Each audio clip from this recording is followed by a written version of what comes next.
Olá pessoal, tudo bem?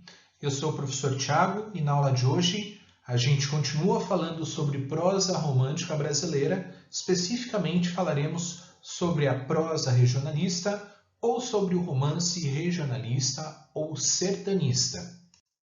Na aula passada, nós falamos sobre uma das manifestações do romance romântico no Brasil, que foi o romance indianista, cujo principal representante foi José de Alencar, com os romances Iracema, O Guarani e Ubirajara. Na aula passada, a gente tratou das características gerais do romance indianista e falamos especificamente sobre Iracema e O Guarani. Hoje a gente vai falar sobre o romance regionalista ou romance sertanista. Bom, embora o próprio nome aqui seja até certo ponto autoexplicativo, cabe acrescentar o seguinte: o romance regionalista ou sertanista, ele também tem um propósito aí que é semelhante ao dos romances indianistas, que é criar uma espécie de representação do Brasil em todos os seus aspectos. Lembrem que o romance romântico surge no Brasil nos anos 1840, período aí de consolidação da identidade pátria. Os escritores românticos elegeram para si essa tarefa de criar uma espécie de imagem que refletisse o país a partir de suas obras. E essa imagem deveria contemplar o país em toda a sua diversidade. Então seria importante também representá-lo nas suas regiões mais ermas, nas suas regiões mais distantes, nos chamados rincões do país, né? Distantes aí, portanto, dos grandes centros, tá? Esse romance recebe o nome de regionalista porque ele vai se passar em regiões mais afastadas dos grandes centros de poder do país, né? E ele também é chamado de sertanista porque a palavra sertão significa, a rigor, terra mediterrânea distante do mar. Normalmente, quando a gente fala em sertão, a gente pensa logo no sertão nordestino, né? No semiárido brasileiro, mas na verdade a palavra sertão ela tem um sentido mais amplo.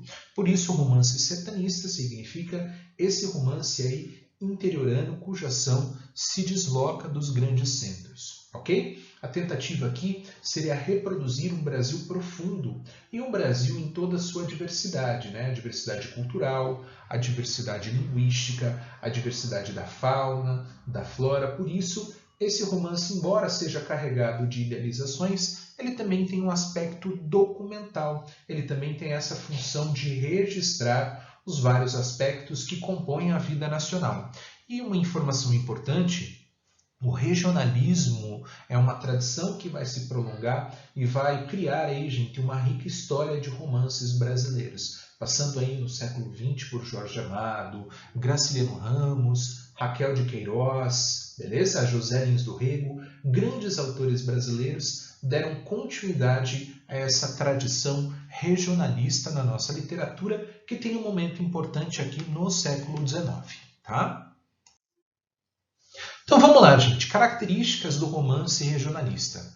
Longas passagens descritivas para transportar o leitor às diversas regiões do país. Em alguns momentos, o fluxo narrativo se interrompe e o narrador fica lá descrevendo a paisagem, descrevendo detalhes da fauna, da flora, as estradas, né? Fica descrevendo ali para a gente aspectos como indumentária dos personagens, né? Os tipos de animais que nós encontramos ali, enfim, o odor, as flores, tudo isso é muito importante para transportar o leitor para este universo, tá? O romance Inocência, do Visconde de Toné, que vai servir aqui de lastro, de exemplo, para a gente falar sobre o romance regionalista de forma mais concreta, ele começa justamente com esse trecho, né? Com um trecho, perdão, que traz uma descrição da região onde se passa o romance, que é a região ali da tríplice fronteira entre os estados de Minas Gerais, Mato Grosso e São Paulo, né? A história se passa aí no século XIX. Tudo bem? Beleza? Uma outra característica importante dos romances regionalistas é a descrição tanto interna, psicológica, moral das personagens, quanto a descrição externa das personagens. Bom, a descrição interna, né, ela carrega aqui idealizações e, enfim, é importante construir uma imagem positiva, principalmente dos protagonistas desses romances. Lembrem que a ideia, gente, é construir aqui uma identidade pátria, uma ideia de nação, não é isso? Portanto, Observa-se características como nobreza, não é isso? Ideia de justiça, uma certa elevação moral aqui do sertanejo, beleza? E descrever as suas vestimentas, a sua expressão corporal, correspondia para aquilo que a gente chama de aspectos pitorescos da narrativa, ou seja, pitoresco quer dizer curioso, que tem a ver com pictórico, né? Aquilo que merece registro visual, tá? Então, como o escritor, quando produzia esses romances, tinha em mente um leitor que era urbano, tá? Ele sentia a necessidade de introduzir esse leitor nesse universo, escrevendo todos os seus aspectos, estimulando aí os seus sentidos, né? Trabalhando com odores, cores, cheiros, enfim, tudo isso seria muito importante para a construção desse universo ficcional. Beleza? Joia?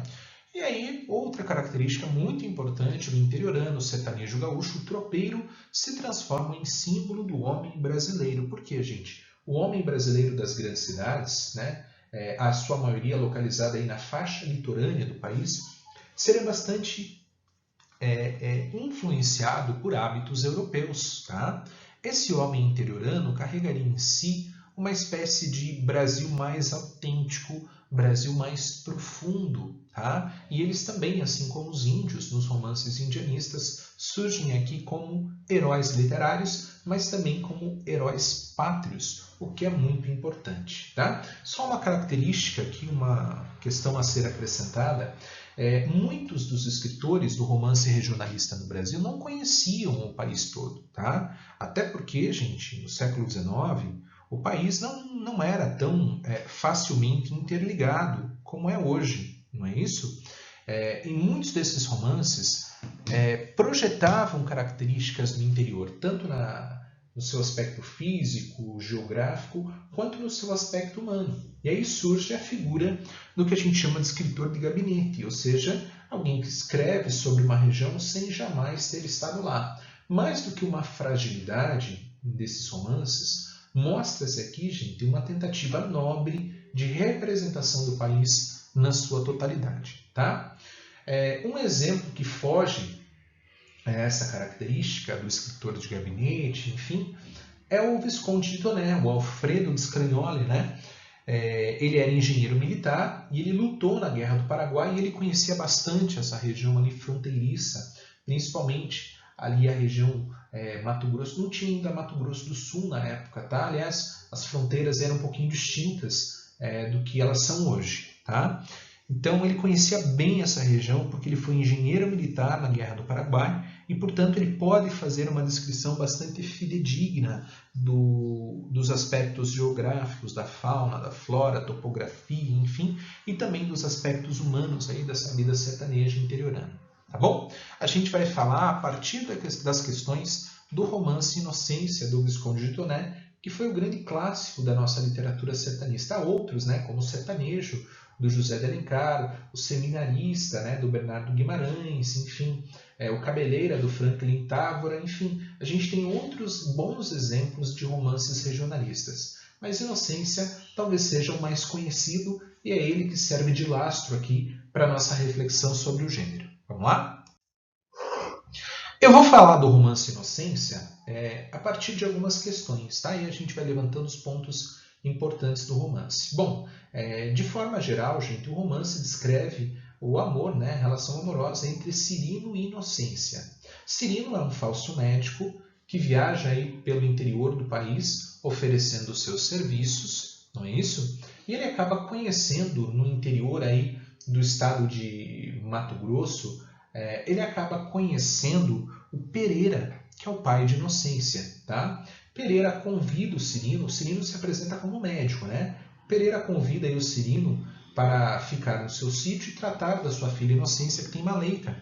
O Cirino aceita, hospeda-se no sítio do Pereira e ele e Inocência vão se apaixonar, tá? Mas tem um problema. Inocência é uma moça prometida em casamento ao manecão Doca. E aí surgem alguns problemas decorrentes desse choque entre o amor e a autoridade paterna, né? O Pereira, o pai da Inocência, já havia prometido em casamento. Surgem aí alguns conflitos também opondo de um lado a tradição e liberdade, né, uma vez que era comum que os pais arranjassem os casamentos para os filhos, mas a liberdade, a escolha individual se impõe aqui, né?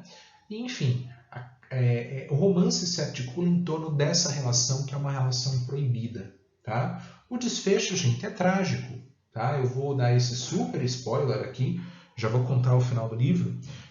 Ambos acabam falecendo, né? O Cirino assassinado pelo noivo de Inocência, o Manecão Doca, e a Inocência acaba morta depois, morrendo aí de febre, né? Doente, tá? Quem imortaliza a Inocência, quem imprime o seu nome na história, é o alemão Mayr, que viaja pelo sertão estudando borboletas, né? Ele é um biólogo, e ele descobre uma espécie nova de borboleta, a qual ele dá o nome de Papilus Innocentia, em homenagem à inocência. Tá? Vamos lá. Espécie de tragédia shakespeariana, tragédia porque o desfecho aqui é catastrófico, né, gente? Tá?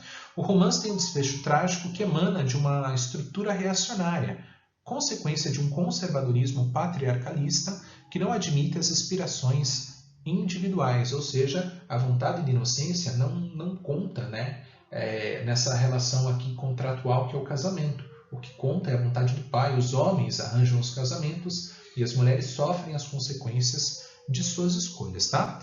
E aí a questão, gente, é muito simples. A personagem principal do romance, que se refere à frase acima, está descrita na letra B, né? Até porque é a única aqui, gente, do Visconde de Toné, tá? É a única aqui, ó, do Alfredo de Scragnoli. Aliás, por que esse autor tem dois nomes, né? O nome de nascimento dele é Alfredo de Scragnoli, mas ele ganhou esse título, tá? Do imperador. Inclusive, ele foi aqui governador do estado do Paraná. Na época, chamava-se presidente de província, né? Ele foi presidente da província do Paraná e de Santa Catarina. Por isso tem uma rua aqui em Curitiba chamada Presidente Toné, em homenagem a ele. Tá bom? Então tá aqui, ó. Apesar de bastante descorada e um tanto magra, era inocência de beleza deslumbrante, ó. A idealização da mulher está presente aqui também, né? Embora a inocência ela tenha traços claramente setanistas, ela representa a cultura local, projeta-se sobre ela aqui uma certa beleza que é típica das heroínas românticas de uma forma geral. Bom, beleza? Letra B, portanto. Na sequência ali, gente, questão do Enem, eu vou ler o texto com vocês. Ó. Ali começa o Sertão Bruto. Ó, gente, trecho descritivo, tá? Essa é a abertura do romance Inocência do Visconde de Toné. Nesses campos tão diversos pelo matiz das cores, o capim crescido e ressecado pelo ardor do sol transforma-se em vicejante tapete de relva, quando lavra um incêndio que algum tropeiro, por acaso ou mero desenfado, ateia com a faúlha do seu isqueiro. Minando a surda na touceira, queda vívida centelha.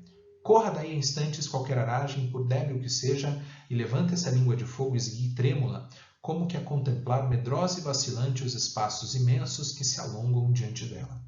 O fogo detido em pontos aqui e ali a consumir com mais lentidão algum estorvo, vai aos poucos morrendo até se extinguir de todo, deixando como sinal da avassaladora passagem o alvacento lençol, que lhe foi seguindo os velozes passos. Por toda parte melancolia, de todos os lados tétricas perspectivas. É cair, porém, daí a dias copiosa chuva, e parece que uma varinha de fada andou por aqueles sombrios recantos, a traçar às pressas jardins encantados e nunca vistos. Entra tudo num trabalho íntimo de espantosa atividade, transborda a vida. Perceba aqui que o narrador descreve a paisagem sertaneja aqui, e ele descreve especialmente um incêndio, né, provocado aí, gente, por um tropeiro, por um viajante. Mas ele reforça que esses incêndios, embora causem bastante estrago, logo são revertidos, são parados pela força da copiosa chuva, e logo surge aí uma nova relva, uma nova fauna, né, florescente e verdejante. Tá bom? Então perceba, o narrador ele tem em mente que o leitor dos seus romances, tá, ele é um leitor urbano, e ele precisa, portanto, introduzir o leitor nesse universo. Tá? Lembrando que o Visconde de Toné conhecia bastante essa região, né? Ele fez aqui uma descrição bastante verossímil dessa região, não só dos aspectos geográficos, mas também dos aspectos humanos do interior, né? A cultura sertaneja, a fala sertaneja, os valores sertanejos, enfim. E a questão diz o seguinte: o romance romântico teve fundamental importância na formação da ideia de nação, Considerando o trecho acima, é possível reconhecer que uma das principais e permanentes contribuições do romantismo para a construção da identidade de nação é veja só, gente, uma das principais contribuições do romantismo para a construção da ideia de nação é o quê? A possibilidade de apresentar uma dimensão desconhecida da natureza nacional, marcada pelo subdesenvolvimento e pela falta de perspectiva de renovação. Perceba que a ideia aqui, gente, desse trecho, não é mostrar o subdesenvolvimento do interior. Tá? A ideia é exaltar a riqueza, essa natureza exuberante, e é principalmente apresentar ao leitor urbano essas características locais, esses aspectos pitorescos do país. Tá bom? Letra B. Consciência da exploração da terra pelos colonizadores e pela classe dominante local, o que coibiu a exploração desenfreada das riquezas naturais do país. Gente, não é essa questão política aqui, né, do uso da terra, das riquezas naturais que está presente no trecho, tá? Então a gente descarta também a B, ok? Construção em linguagem simples, realista e documental. Ó, gente, nem sempre o romantismo faz uso de uma linguagem realista e documental, né? Muitas vezes há sim fantasia e exaltação, tá? Portanto, falsa também a letra C. Aliás, uma das principais características do romantismo é justamente a idealização, né, do romantismo assim como um todo. Tá bom? Letra D. Expansão dos limites geográficos da Terra, que promoveu o sentimento de unidade do território nacional e deu a conhecer lugares mais distantes do Brasil aos brasileiros. É verdade, né, moçada? Então aqui, ó, papel do romantismo na construção da identidade nacional, o papel que está expresso nesse trecho de Inocência é expandir os limites geográficos, não expandir, né, de fato os limites geográficos, mas expandir o conhecimento desses espaços geográficos, tá? Que promoveu o sentimento de unidade do território e deu a conhecer os lugares mais distantes do Brasil aos brasileiros, portanto, verdade, né? Certinho a letra D. Vamos ver por que a E está falsa, ó. Valorização da vida urbana e do progresso. Não é bem isso que acontece no trecho, né? Em detrimento do Brasil do interior, formulando um conceito de nação centrado nos modelos da burguesia brasileira. Falso, né, gente? Não é nada disso. Portanto, letra D. Ok? Gente, continuamos aí na próxima aula falando também sobre romance urbano, tá? Bastante importante. Bons estudos aí para vocês. Um abraço. Tchau, tchau.